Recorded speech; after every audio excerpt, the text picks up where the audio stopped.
Hi, everyone. Welcome to the show, to the presentation on the Culture Compass 2026 results. My name is Hartmut Hübner. I'm a co-founder of Meet Your Purpose and Mind AI in Liechtenstein, and I'm joined today by Joop Cornelissen. Hi, Joop. Would you like to briefly introduce yourself? Yeah, sure, Hartmut. I'm a professor at the Erasmus University, and I've been helping out with this particular project. Perfect. And we also have Michael Reinhardt in the line. Michael, also short welcome from you. Yes, hi, I'm Michael, and I'm one of the co-founder of the Meet Your Purpose, and we are part of the project. Perfect. Thank you. So I'll just switch over and share the screen because we prepared some slides on the study that we did. That's the Culture Compass survey that we conducted. We did a survey last year between August and October, and evaluated the results. And I think we have some interesting findings that we can share with you today.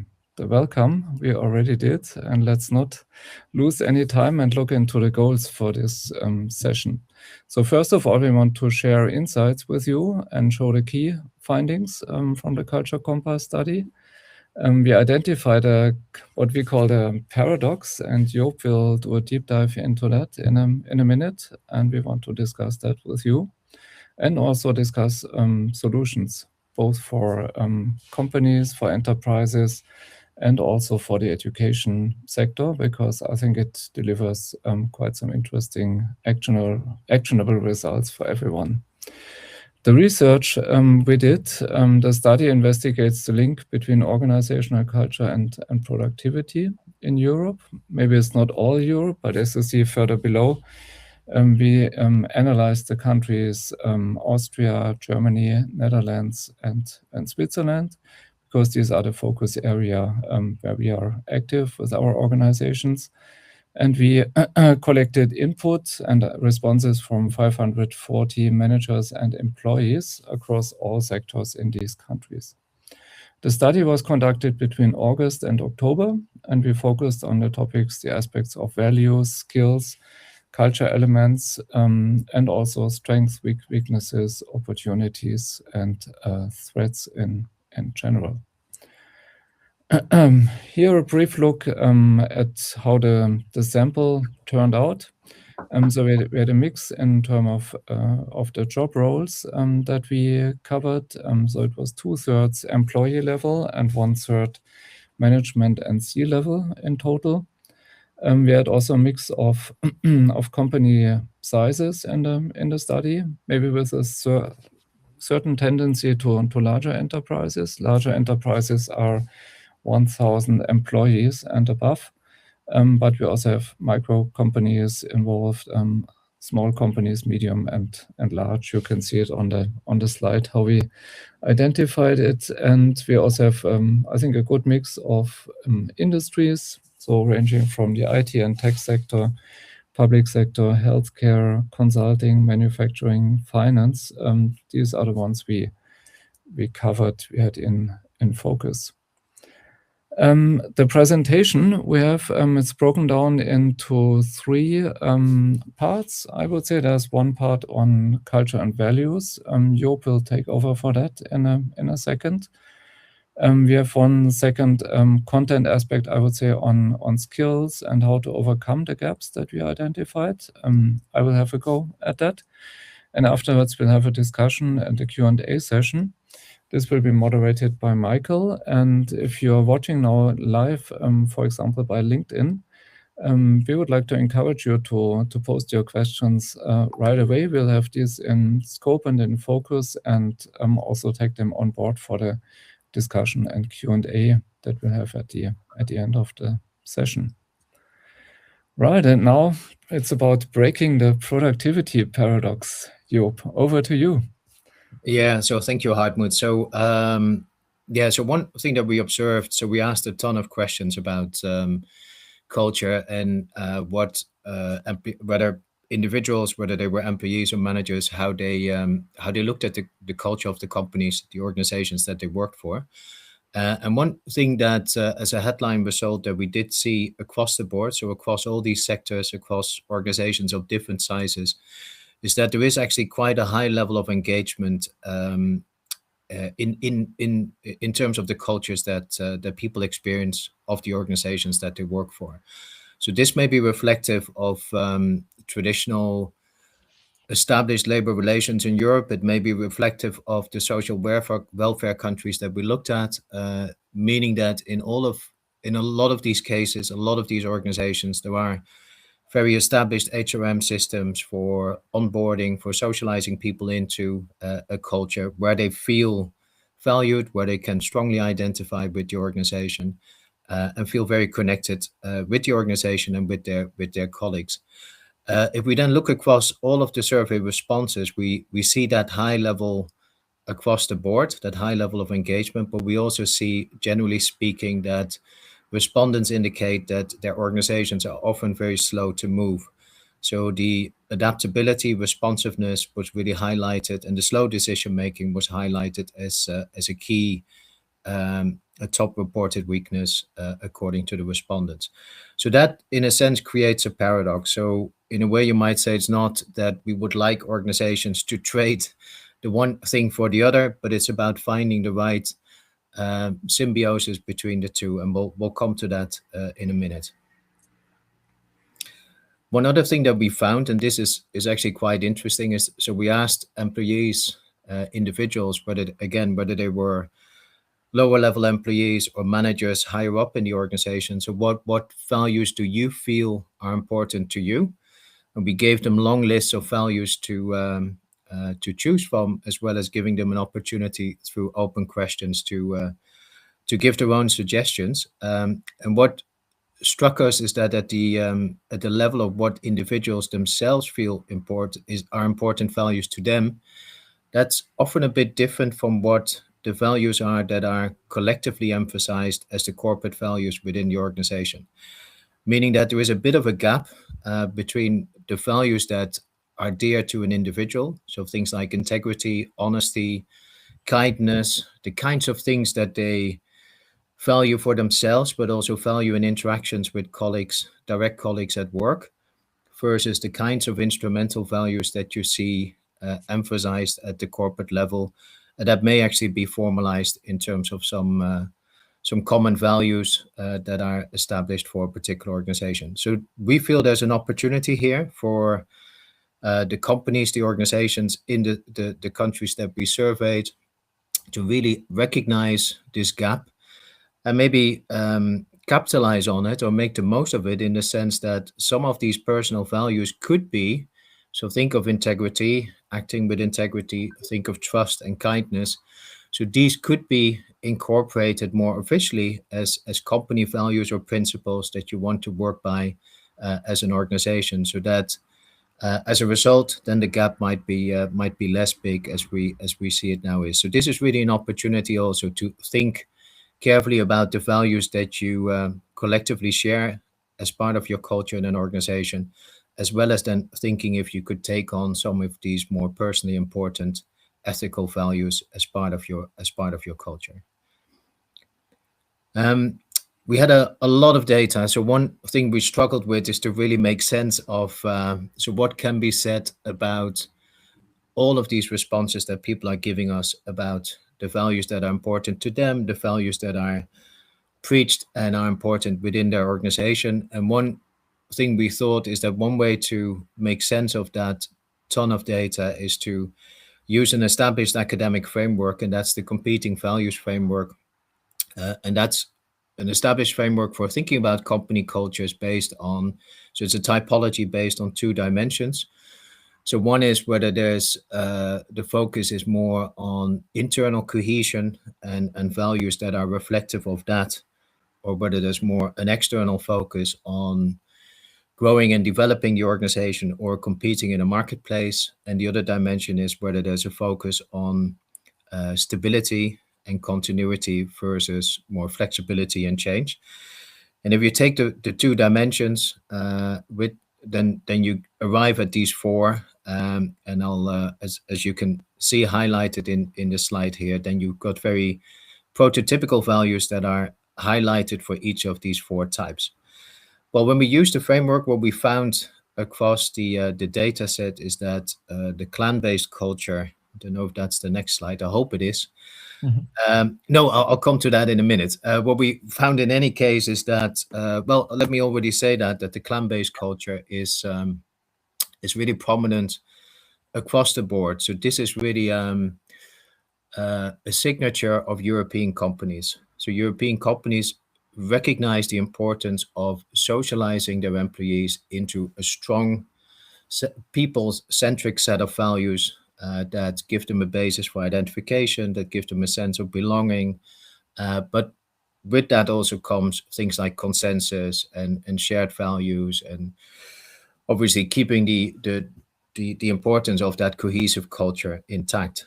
So we see that across the board for all of the organizations of whatever size and whatever sector that we surveyed.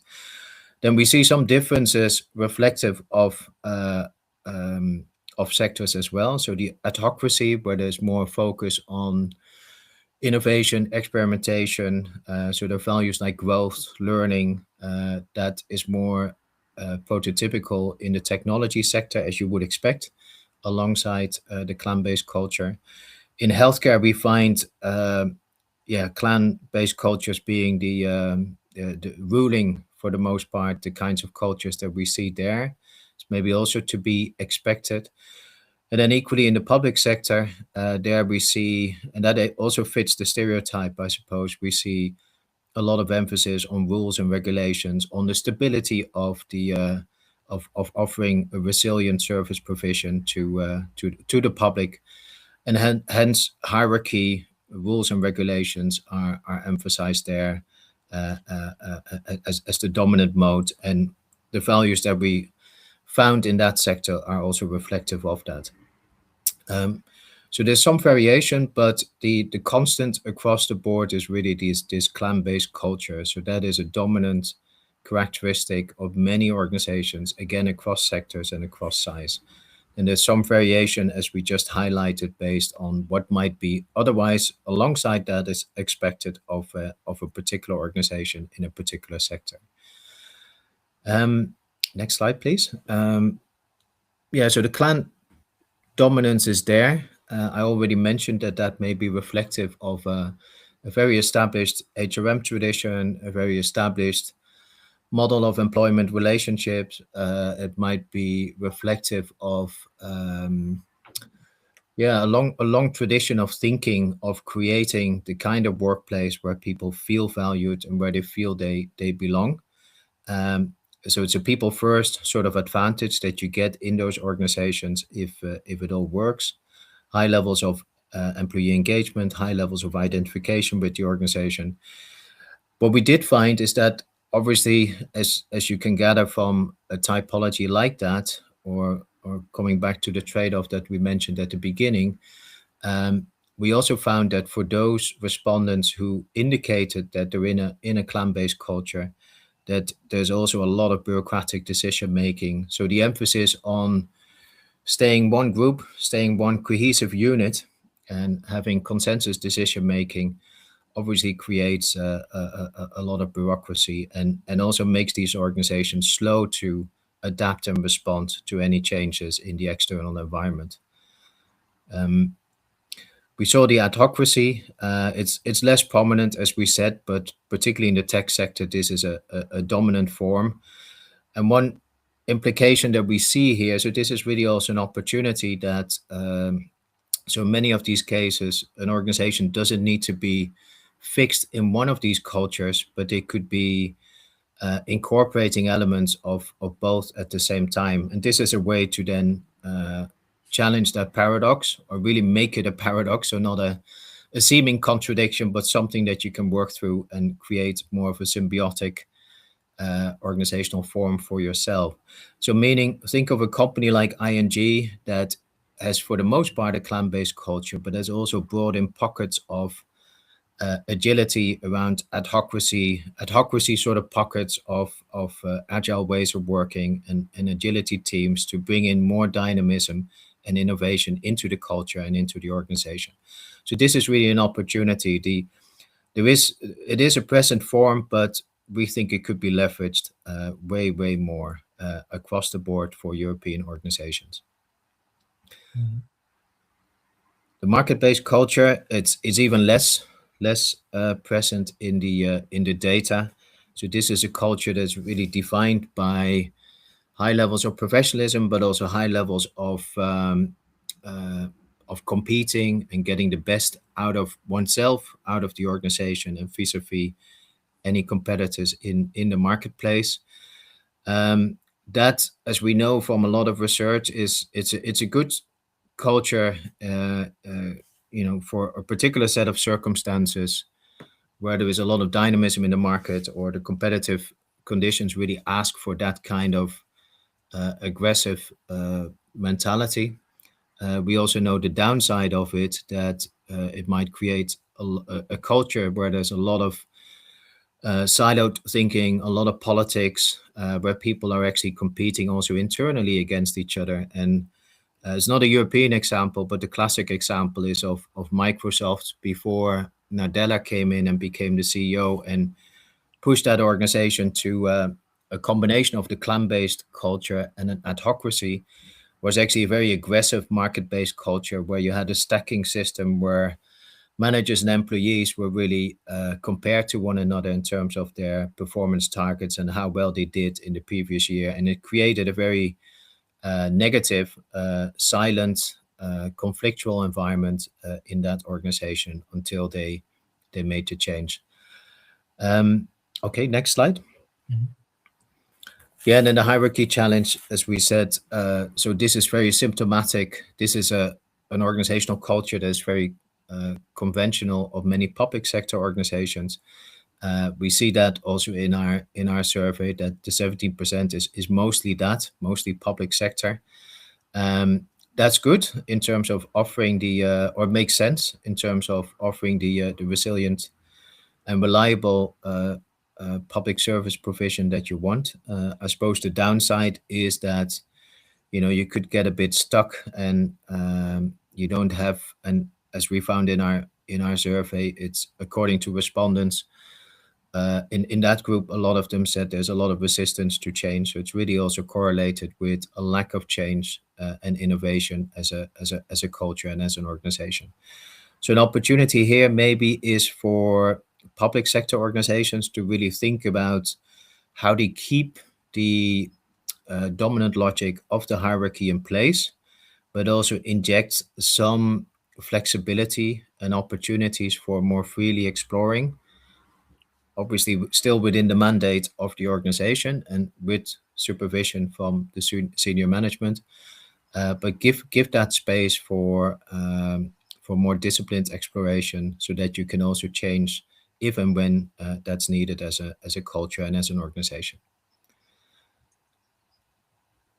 Yeah, so I already mentioned this at the beginning. So there's a lot of strong indication across the board that we're talking about very highly engaging workplaces, and also workplaces where people feel that for the most part, the values that they share or that are collectively shared and are espoused as the common corporate values are also lived and enacted on a day-to-day basis. So there's a lot of alignment between what the organization says its values are and how managers and employees see that reflected day-to-day in the decisions that are being made. That's even more so for if we're thinking about ownership structure. So we did some dividing up of the data and some further statistical analysis. So it's particularly true for organizations that are more towards the public side of the spectrum. So public sector organizations, cooperatives, governmental organizations. For them, it's even more so than for more private corporate organizational forms. Equally, company size. If the organization gets bigger, then again there's a more of a perception that there is an alignment between what the company says its values are and what it's actually doing on a day-to-day basis.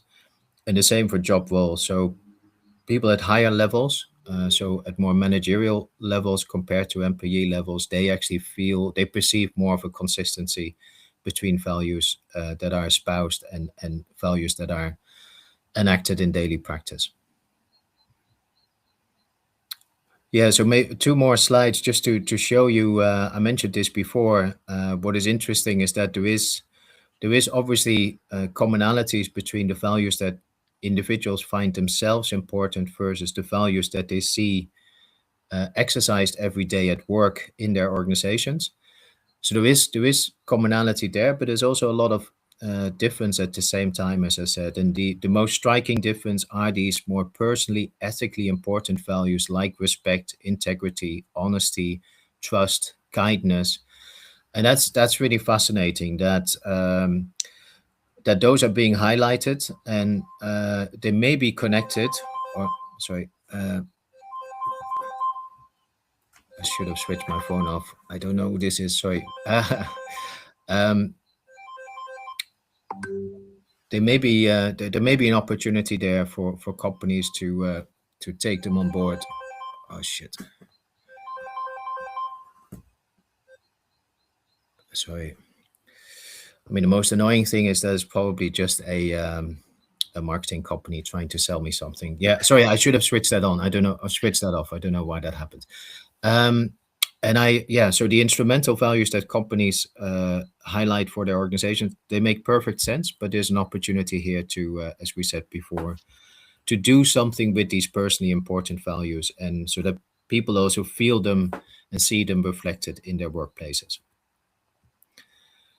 And if you then analyze that further, you see the gaps around around this particular dimension, and also the opportunity at the same time. Mm-hmm. Okay, thank you very much, Joop, for the deep dive into the culture and values topic. And I'd also like to take a look together with you at the skills part, and then maybe we can slowly move over to the discussion for the practical implications of this. So the skills landscape we analyzed in a very similar way, like we analyzed the values. And here you see the comparison of skills that individuals consider essential for success. That's on the left-hand side. And also the top skills shaping the future of organizations that are on the right-hand side. And we used the McKinsey Future Skills methodology. So we had a ranking of all the values that are in that framework, and also asked the participants to prioritize. So I marked some of the skills that we see here with colors. So the yellow part is like the critical thinking. I think it's rated quite important on both sides for the individuals who consider it very important for the personal success. And that's actually, if you look at the figures, by far the highest ranked personal skill that people want to develop. And it's also on the corporate agenda, I would say, but it's more in the middle of the field. So it has 37% of the companies see this as a skill, the top skill, shaping the future of organizations. But for the individuals, we have a by far higher importance associated to that skill. So there it's up to 69%. If we compare where we have a balance, so if you would say which is the top skill that's highly ranked both for the individuals, but it's also on the agenda for the organizations, then I would say it's the skill of complex problem solving, because this I'm sure people experience, employees experience, also managers experience at the workplace, that the complexity is actually increasing.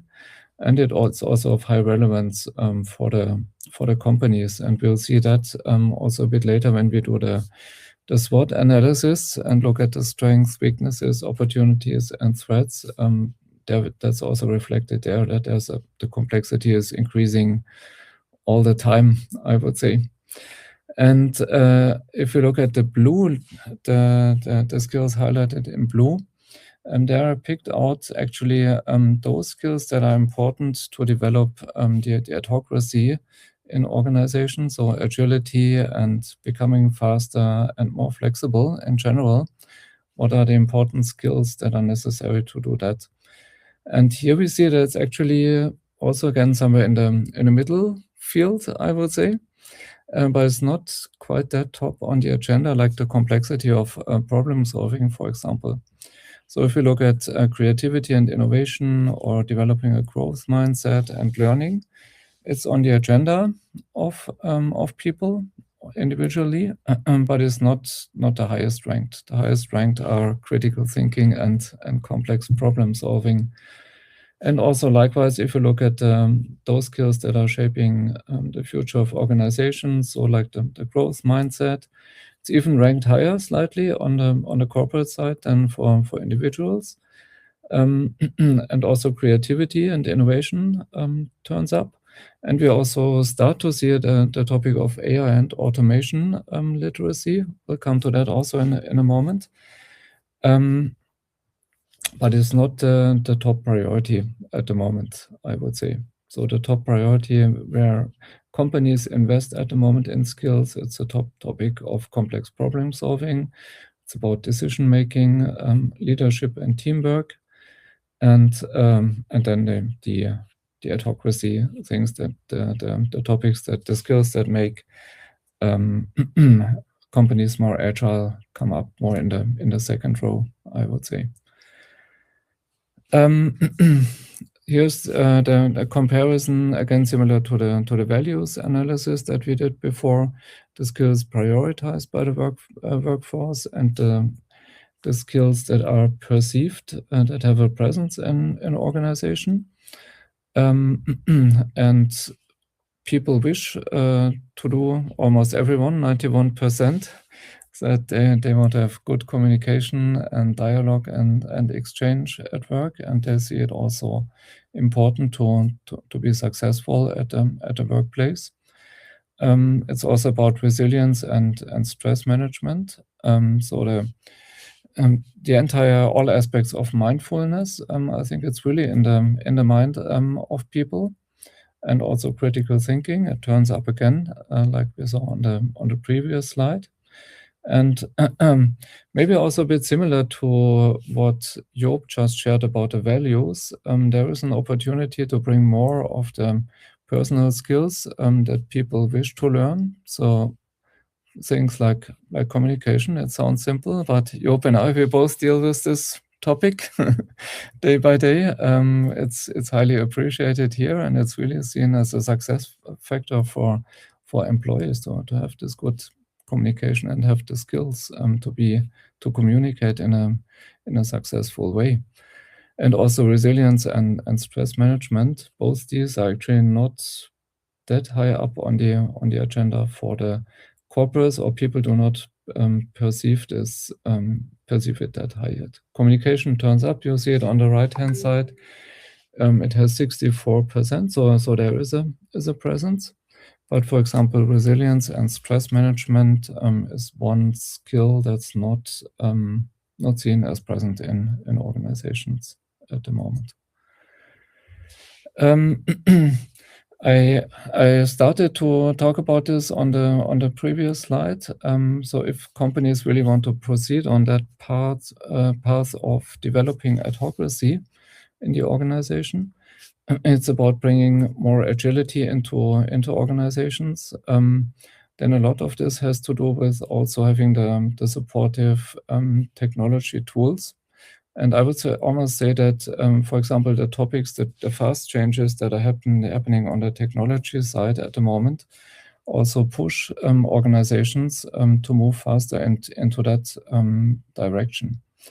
And so we looked in more detail on the skills that are related to the digital readiness. I think that a lot of companies are preparing for, but what based on our data we can say that they are ranked as important, but not as present as they might be. So that's the gap that we identified on the skills side.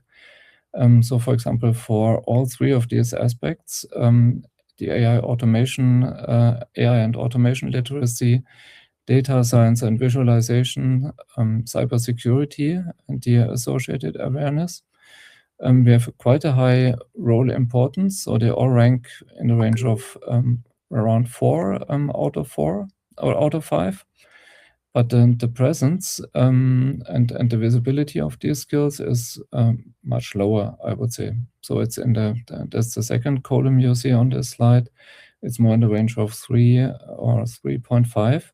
And the gap, so that's the difference between the importance and the presence. Here is 0.7 around that aspect. And we also see that, for example, AI and automation literacy, I mean, it's in all the media everywhere, on all the channels dominating the public discussion. But still 30% of the respondents said that it's not or slightly present, for example, in the company at all, which I found is quite a high value. Whereas the other digital skills like data science and visualization and cybersecurity, awareness, there this figure of not and slightly present is much lower, I would say. So AI, although it dominates the discussion, it still takes some time that it really gets on the corporate agenda, and it also gets visible at the workplace for everyone. So I think we are still quite a bit away from that. The bottlenecks. So why is this the case, that there is a time lag for organizations to implement or to pick up, to keep up with the speed of the technological developments? Here we found that there are different root causes or constraints that depend mostly on the size of the company. So it was not that much associated with the industries that we look at, for example, or the ownership structure. But in general, we can say from our data that SMEs, and here we counted companies between 1 and 250 employees, that the reason why they do not proceed in these digital skills is a lack of resources and investment. So even when there is a willingness actually to proceed and an interest to proceed, and maybe the agility is even there in smaller companies, the digital upskilling competes with the time and budget and also access to specialists. So that's what we read from this data. And in the larger enterprises, that's actually where bureaucracy and slow decision-making seems to dominate. And if you compare the two figures, the bureaucracy and slow decision-making in large enterprises, it's even a more dominant pain than the lack of resources maybe in smaller companies. And in the large companies, maybe we have big IT departments, teams dealing exclusively with digitalization, so we can say the skills are often there. But the scaling adoption stalls due to the governance and decision latency. And we also looked into, because we also collected a lot of qualitative data, looked into things that work, where people reported success in how to develop the digital readiness. And for the SMEs, we found, for example, that a role-based upskilling actually makes sense. And looking into the individual departments, for example, looking into the marketing team, looking into the HR team, looking into the strategy team, and see how can AI and digitalization, for example, help specifically in that functionality, and then develop the very specific skills to use the technology in that field. Or another approach where companies reported this works actually is bringing in fractional experts into smaller companies. So that's maybe a part-time CIO or chief digital officer that joins the company and helps either for a limited period of time or on a part-time assignment, I would say, even if it's a senior role. And in large companies, I think it has a lot to do with developing the right system of work, I would say. So that has to do with clarify ownership and also looking into the ways of decision making in detail, and also to develop reusable patterns. So because a lot of the larger enterprises, they still have this machine model. I think the well-oiled machine one is looking for. And this is mainly driven by patterns. So I think that there's a huge lever actually by looking at these patterns and developing the patterns step by step. So this could be a kind of continuous improvement process, for example, looking at processes in detail, how such a large ship works, and doing these small changes step by step. And maybe all we discussed now is somehow reflected in this SWOT analysis, where we see the strength. It's really the high employee engagement. So the SWOT analysis, I think, is now more like the picture between values and skills is a bit blurred, and this was based on a multiple choice list of options where the respondents picked from. So the key strengths I would say are high employee engagement. It's the culture, but in the sense of a family culture and the teamwork that the organizations experience. So there is a positive mood. It's strong customer focus, and it's the quality. I think that's a very prominent topic in all countries. The weaknesses versus that is really the bureaucratic decision making, and we've seen that a lot of this is happening in the large organizations in particular. Also, the resistance to change pays into that. Then also talent retention came up as a topic. That's an increasing challenge, and slow innovation cycles. The opportunities, and that's one of the highest values that we see across the board here, next to the economic uncertainty, which is the key threat, is the technology advancement. So that's the opportunity, and then followed by maybe expanding in new markets, digital transformation in more general terms, and again, talent acquisition. So the talent topic, it can be both a weakness and an opportunity, as we can see here. And the threats here, clearly economic uncertainty is dominating at the moment. And so the survey took place in late summer and autumn last year. And I think the turmoils that are happening in the world, they haven't reduced since, I would say.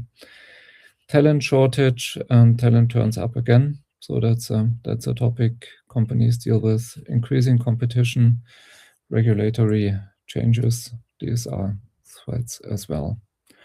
Maybe looking briefly into the 4 countries that we analyzed. So that's again based on the SWOT analysis. Just some highlights. In Germany, we found the employee engagement is particularly high.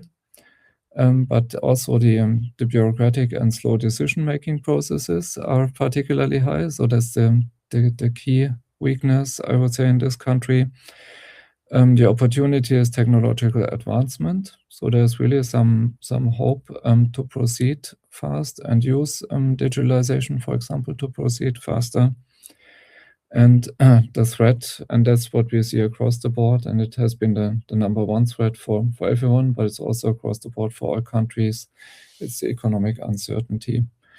In the Netherlands, the key strength that we found is a collaborative, inclusive culture. So if you compare the countries, maybe Netherlands has the fairest mix, maybe I would say, across all 4 dimensions, across all 4 models that we found, and it's seen as a strength. The weakness or challenge here is in particular the talent retention topic. So that's particularly high in the Netherlands, and there seems to be really the skills shortage as quite an important topic in the economy. The opportunity again is technological advancements. We've seen this before. In Switzerland, the key strength is customer focus. And if you look into the sectors, I just did it before the call again. The highest customer focus in Switzerland perceived is in the financial sector. And that really seems to be a dominating field. So we had some banks responding to this, and this brought up the customer focus for the whole country, I would say.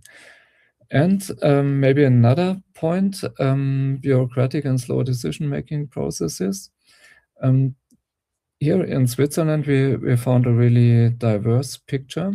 For example, the smaller companies and medium-sized companies, they seem to have no bureaucracy at all. But the large enterprises that participated, for them, it's really a dominating topic. So they, in Switzerland in particular, this the difference between small and large companies in this aspect was dominating, and because the because the large companies seem to be over bureaucratic, if you want to call it this, this came up as the top weakness for the country. And in Austria, employee autonomy.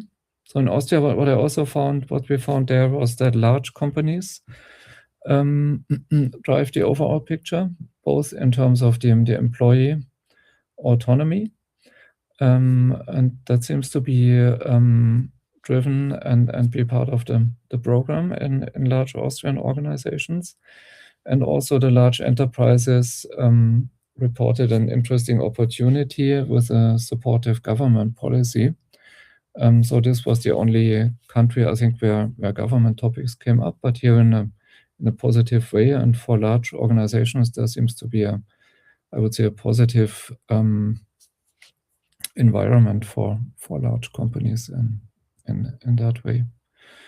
And now maybe I suggest that we switch over to a discussion of the results. We have some strategic recommendations here, like looking into the processes for organizations, decoupling consensus from decision making, maybe creating a kind of innovation engine in companies, institutionalize experimentation, provide sandboxes, and scale what works with playbooks. Looking at the talent strategy, we've seen that this turned up in many aspects during this survey. How to turn culture into a capability. So also culture management can be seen as a skill. And the leadership focus, a shift from a manager to enabler. And this can help, I think, reduce bureaucracy. And Joop, maybe some of the final words over to you, because you also looked at this work design typology, which I also found is a really interesting concept that also is discussed in the academic area at the moment, right? Yes, yeah. So it relates to what you said earlier about adhocracy. So it's the idea that you bring more flexibility, flexible forms of work design around work design into the organization. So work design and giving employees a hand in collectively designing the work that they do themselves might be one way of bridging between the high engagement cultures that we talked about, so the clan-based culture, as well as the adhocracy and with that adaptability and responsiveness and speed. So it doesn't need to be either or, and maybe work design could be one vehicle, similar to the opportunities that you just highlighted, Hartmut, to do this. And there's some work, at least in the academic space, that is pushing in this direction. So it's not either or, but it's finding these, in this case, a specific work design format that might actually bring the two sides together. Mm-hmm. Okay, perfect. So thanks for sharing this insight. I think I'll now stop the sharing and also get Michael into the discussion. Yes. Thank you so much to you both. Yeah. ready. All right. Okay. Well, as time is advanced already, I pick out a few questions. I would start with one question.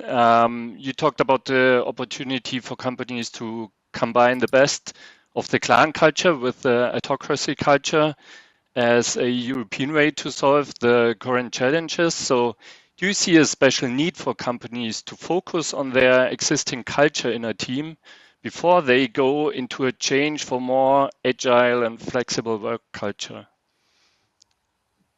What would you recommend to companies who see that? Would you have a go at that, Joop, or? Yeah, I mean, so the path dependency in the case of the survey is pretty clear. So we already have a lot of organizations that have these strong family-based, consensus-based cultures. So there's a strong connection to the collective that they're a part of. So that's already in place. So then it's it seems a more logical step to then add in, as many larger organizations have been trying to do, add in more of these adhocracy related elements, so that in that sense you get the best of both worlds. Maybe, yeah, you don't need to trade the one for the other, but yeah, you need to think maybe about the current state that the organization is in, and then see how you could lay out. I mean, Hartmut talked about a sort of incremental continuous process of improvement, and that's obviously specific to the organization that you're looking at. Do you want to add something, Hartmut? Yeah, maybe following up on the last point Joop mentioned. I think looking at these results holistically, that continuous improvement indeed is a good way of both taking up speed in an organization and also making culture actually a topic then of regular importance, and looking at that also in a team, and maybe developing the team routines also in such a direction to making it a topic on a regular basis. And I think once you start to bring it into the mind and making it more present, particularly these topics where we said there is maybe a gap both on the value side and on the skill side. This may help to bring it on the agenda, and also to speed up large organizations. Yeah. Mm-hmm. For example, I also worked for a large organization in the past for a long time, and we also worked on this topic, yeah, because we felt it as a pain. And I think the way of picking up speed is doing it in small steps and making work transparent and thinking about your system of work, and do it on a team level. Yeah? And this way also culture and values comes up as a topic almost automatically, I would say. Mm-hmm. Okay, thank you. And another question, you talked about the skills and strengths who are necessary for future readiness. What should be changed in the education system to prepare people for more agile ways of working? How should education institutions should respond to these results?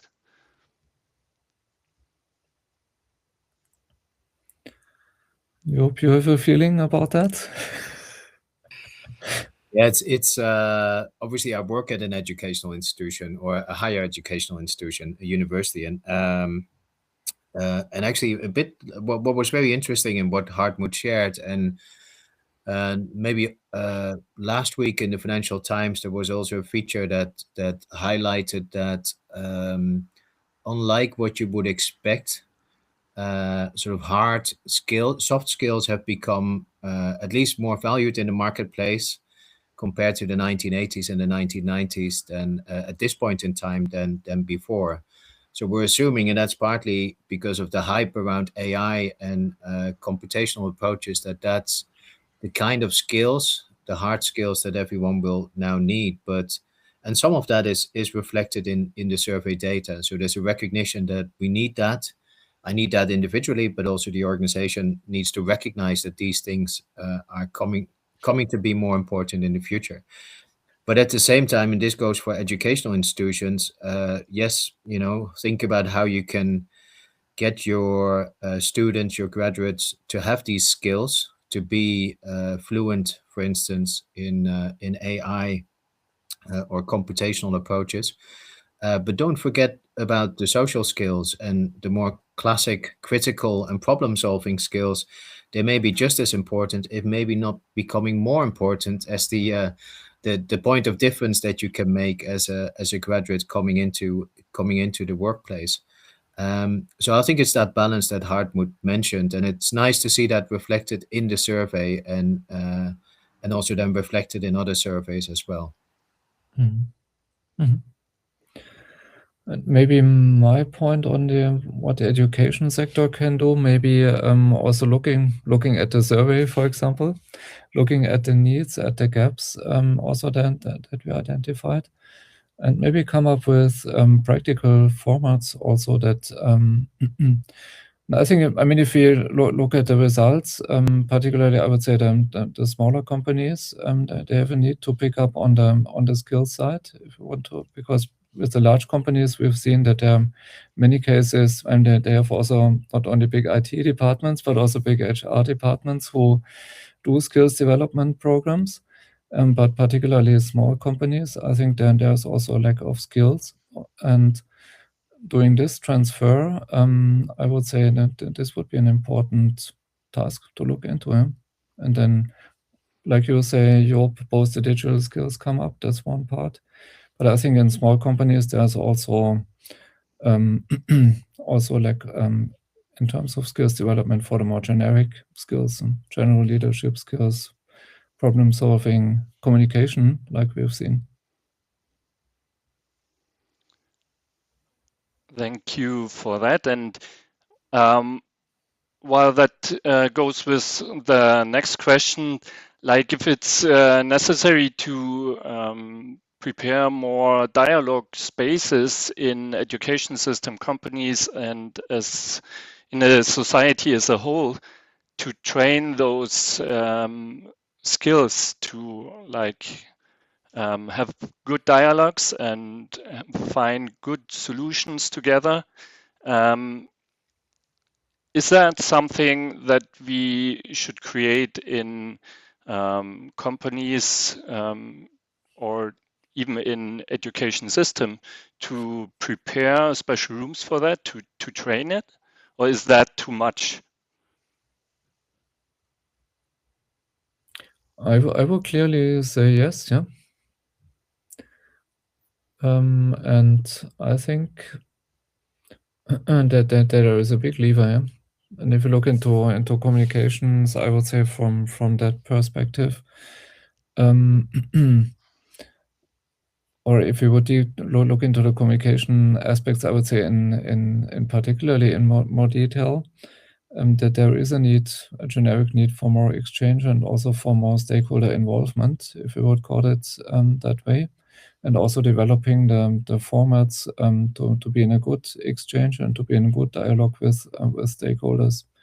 And if you look at the main challenge, which is the transformation and the turmoil that's happening in the economy all the time, this can really be like a pain reliever, I would say. If people have these communication skills, this will for sure help to get on with that. And with this, you can immediately solve or start to solve customer problems. You can start to solve problems with NGOs by involving them. You can approach politicians, talk to them on equal terms about topics that concern the economy and so on, and also the employees, of course, too. So I would say yes. Yeah. Do you want to add something, Job, to what Hartmut said? Yeah, no, I actually already, when you were asking the question, I was already nodding. So I think the question already presumed the answer, but I think it's maybe because of that economic uncertainty and all of the political developments nationally at the European level and also globally, that it's even more important for all of the parties, the business side, the organizations, as well as the educational institutions and the respective governments to really come together and think about this skill landscape and what is needed, and to support, as we're going through these transitions and going through this uncertainty, to support, to really have a collective dialogue around how we can best support that skill development. And I'll just give you one example. It's maybe a bit of an odd example, but in the Netherlands, we've had a big debate. It's a bit less strong now, but with the previous government, about whether the English language should be, as a skill, should be propagated across the education sector. And because of the previous government that was in power, they felt that would come at the expense of people speaking and being fluent in their own mother tongue, in the Dutch language. So this is the kind of skill, because then in that debate, a lot of businesses felt that actually we benefit from, not just from international graduates, but also from Dutch young people to speak, to be fluent enough in the English language, because of it being a trading nation, etc. But to your point, there wasn't enough of a dialogue and an open conversation across the stakeholders in an issue like that, to collaboratively decide what would be the right balance. How could we, and it's again maybe not either or in this case, how could we get protect both the interest of the Dutch language at the national level, also being spoken in our educational institutions, as well as equipping our students at whatever level with enough of a fluency in what is the international language of business. So I think it's hugely important. Yeah. Mm-hmm. Okay, so we have 2 more minutes. So I would close with one question to you both, to give us like a final sentence or a key insight for you personally out of this survey results. Would you share one?